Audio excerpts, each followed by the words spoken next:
Nice Day m'a fait parvenir 2 photos de sculptures qu'elle lit sous le concept de honte. Honte de sa faute d'une part, honte de soi-même d'autre part. La honte est en effet un sentiment bien complexe. On peut avoir honte et éprouver de la tristesse en fonction d'une action que nous avons commise. On peut aussi avoir honte de ne pas avoir agi.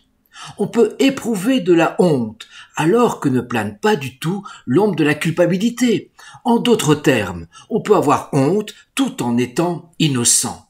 Par exemple, parce qu'on souffre du regard des autres, de se sentir risible, ridicule ou minable, pitoyable.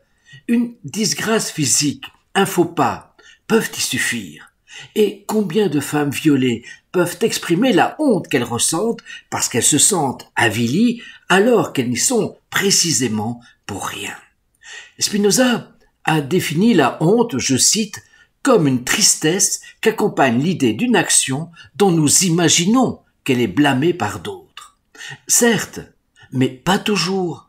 Notre action peut être blâmée par d'autres, mais ce n'est pas toujours le cas. En effet, on peut avoir honte de soi, de son corps, on peut avoir honte de ses parents, de sa famille, de sa misère, de son inculture, etc., alors qu'aucun blâme n'a été formulé, mais parce que l'image que l'on donne aux autres ne correspond pas à celle que l'on voudrait offrir.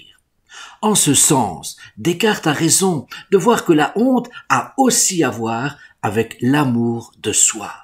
Reste à n'en pas être prisonnier. Et c'est précisément ce que j'apprécie dans la statue de Nice Day, illustrant la honte de soi-même avec une chaîne, avec un boulet. Puissions-nous en effet en être délivrés. C'est un amour de soi, blessé, meurtri, mais qu'il importe de cicatriser et même de guérir. Voilà maintenant l'interprétation de Nice Day elle-même. La première honte de sa faute, peut être prise comme un cadeau, afin d'éviter de retomber dans la même maladresse, dans la même bourde.